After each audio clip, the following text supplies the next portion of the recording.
Hey guys, and this is the video I teased a few days ago on Twitter. So I decided to make a DOA waifu tier list for two big reasons. One, I kind of want to bring back the waifu series of my yes and no, and two, the tier lists I saw online were fucking atrocious. Basically, the two that I saw from the fucking interwebs, no I'm kidding, from YouTube, there was two people that made their own waifu list, but they were just so simpy and basic. They basically chose the thickest girls and just bashed everybody else without giving proper context. So this one's going to be the complete opposite. This is going to be an informative waifu list. I'm not going to go just based on visuals. I'm going to go based on quality, because I guess that's the best way to do it. And I guess kindness and morals all count too. I think that's like the easiest way to do this. If you guys like this and this goes far, I might do more. This might be the only one I do in terms of now. Okay, so how the fuck am I going to start this? Okay, I suppose I should just categorize all the girls either yes or no and stuff, and then just explain all the no's and then just continue from there, I guess. Also, no guest characters, because that's one, cheating, and two, they're not part of the series. I feel like it'd be better to represent them in their own particular series, and because from the guest characters we have here, it could be obvious, like fucking, obviously Mai would be very top tier, also Kula, fucking Pai's cute, I think she would also be up there, of course fucking Master Chief, and, you know, but yeah, we're just gonna continue. Yeah, Nico gets no, Neo yes, FaZe no, Rachel and Tina both get yes. Okay, there we go. Now we're done with that. All right, let me explain the no's real quick and the most straightforward. Alpha 152 is a life form, and I just don't want to think about that. That seems really weird. Chrissy's an assassin. She's also just cold-blooded with no emotion. She's just gonna kill you. I don't think that's a good waifu at all. Nico's very smart, but I just don't trust her, especially in her role in the DOA 6 where she wants to bring back the dead or whatever. Also, she has an attitude and somewhat semi-emotionless. I don't really like that at all. And Phase 4, I don't really know if I'm going to categorize because she's a clone of Kasumi, but she's not Kasumi, so I don't know how to rank her, so I'm just going to keep her no for now. Okay, so I guess I'm just going to go down the line in order and just pick who I think goes high tier at this point. Okay, so Ayane. I think out of everyone I'm going to put in high tier, I think Ayane is going to be the most wild card in the cast. Okay, so here's my opinion as to why. It's not just because she's attractive. I mean, to spoil everything, all these characters are attractive. No, I think the reason why I like Ayane, and I think she goes high tier, is because she endured a lot as a kid and shit, basically being in a clan, being alienated and outcasted and shit. But she was determined to fucking prove everyone wrong, and she kind of already did. And there's a lot of growth in this character, which is one of the reasons why I think she goes high tier. I think the growth is still going to continue to go up, and I think she just, I mean, I wouldn't say she's like ultimate waifu right now, but I think I'll put like a gold star here or some shit. I think she has the most potential to be one of the better waifus continuing in the series. I just think as of right now, I think she's high tier though. People could question this one, but it's fine. Also, she looks completely unique from the cast, so this is another reason why she's up here. Alright, so another one I think goes high tier is Helena. I think a couple of these characters are going to be obvious, but another reason why Helena goes up here is because she's kind of like Ayane. She kind of went through a lot of emotional stuff, and she kind of had to push through. So it just makes her like really strong-willed and shit. And this is one reason why I also think she's pretty cool. Also, she's very kind and she's fucking rich as hell. But another reason why I think she also goes high tier is the fact that she's very protective over Kokoro, her half-sister. So in terms of waifu quality, I could see her being a protective mother. So this kind of gives like a bonus in my opinion. Also, she looks really young despite, like, she looks older, but she's young, which is like kind of a big plus in my opinion. I don't know, that's just me. But yeah, Helena also goes high tier. Alright, the next person who goes high tier is Hitomi. This one's going to be another questionable one, and this is one I don't get. I don't understand why Hitomi is so underrated. In my opinion, she's very underrated. She has a lot of good qualities as a wifey, and I don't understand why people don't talk about her. I mean, she's friendly, she's cheerful, energetic, she's adventurous, she's smart, and she's an honorable fighter. What's not to like about her? She seems like a really good quality waifu. The only downside with her is that she's a bit naive, but she's also young, so I'm not going to really count this or hold it too much against her because she is still young. But yeah, she has a lot of good qualities. I think she'd be a solid waifu in my honest opinion. That's why she goes high tier. Like I said, people might question this, but that's how I see it.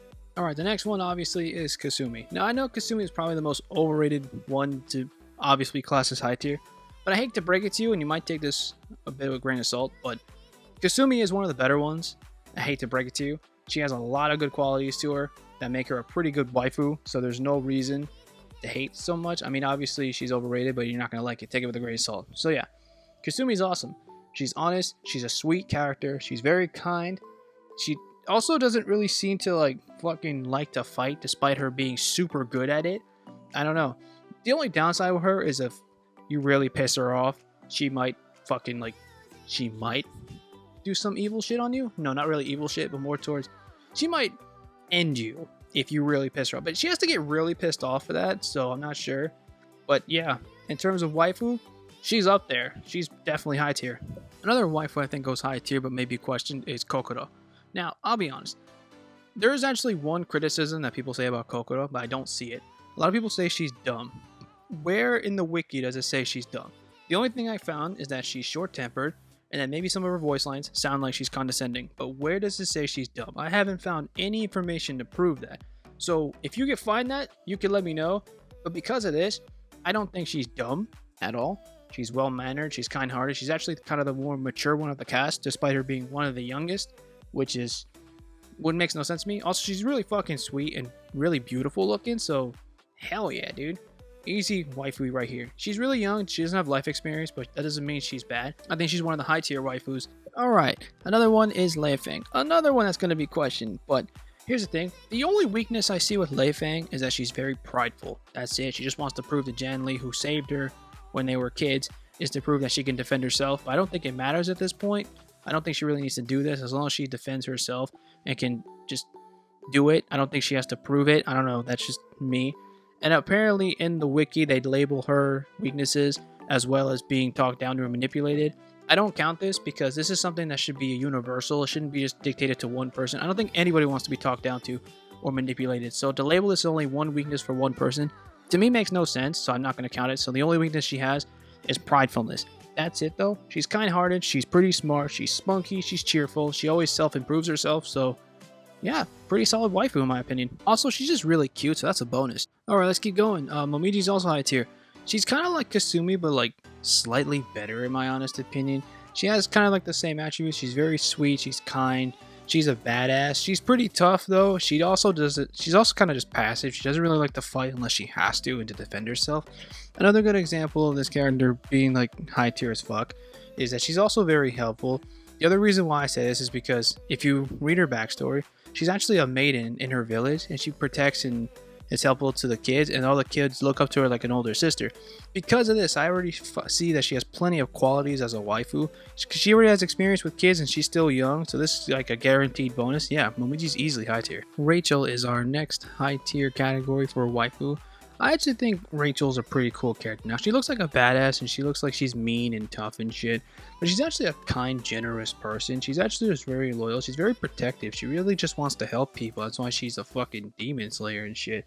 And she's also just kind of a badass. The reason why I think she's high tier is because I also just see that she would be a protective mother type, and I can definitely see her kindness could be valuable. And also, she's just fucking awesome. She's badass. She's got powers and shit. Why the fuck would you not take her? Yeah, she's also high tier. Alright, and the last character I'm going to put in high tier is Tina. I think Tina is the most successful in the cast. She's pretty nice. She's kind. She is pretty good looking. She's already successful as hell. She's rich as fuck. She's also strong-willed. I'm not gonna lie, she is also pretty goal-oriented in my honest opinion. She definitely seems like the careerist type. The only weakness for her is that she's a pretty hard-headed like her dad, but that's kind of like kid trait, I suppose, but it's not that bad. She is high tier though in my honest opinion. She does have more qualities as a wifey than I would say. I would pretty much concur and like deduce that you would probably be the stay-at-home dad if you chose Tina, but I don't think some people would care if that happens. Alright, now to find out who's the best girl, who I think is the best, or who I would choose as best girl. Okay, I'll be honest, it's Bemidji. Bemidji's best girl, man. She's got everything that I fucking want. She's got all the qualities. She just kicks ass. I just love this character. She fucking rules. If she was fucking real, best girl. Let's make babies. Alright, that's my list. I'm gonna do something different though. I'm actually gonna give some props to all the high tier characters, to be honest, because I actually think this is something I should definitely do. For instance, I'll go in order. I think Ayane is the most badass. To be honest, Helena and Tino are the most successful. Hitomi is the most well-rounded and solid character. Kasumi is the most elegant looking of the bunch. I think Kokoro is the most beautiful. Lei Fang, Honoka, and Marie I think are the cutest in the cast, and I think Rachel's the toughest in the cast. Alright, that's it for me. Let me know in the comments how you guys feel on the waifus. Let me know if your own waifu list, if you've made one. And let me know in the comments if you agree or disagree. I would like to see some discussion. You know, all that classic shit.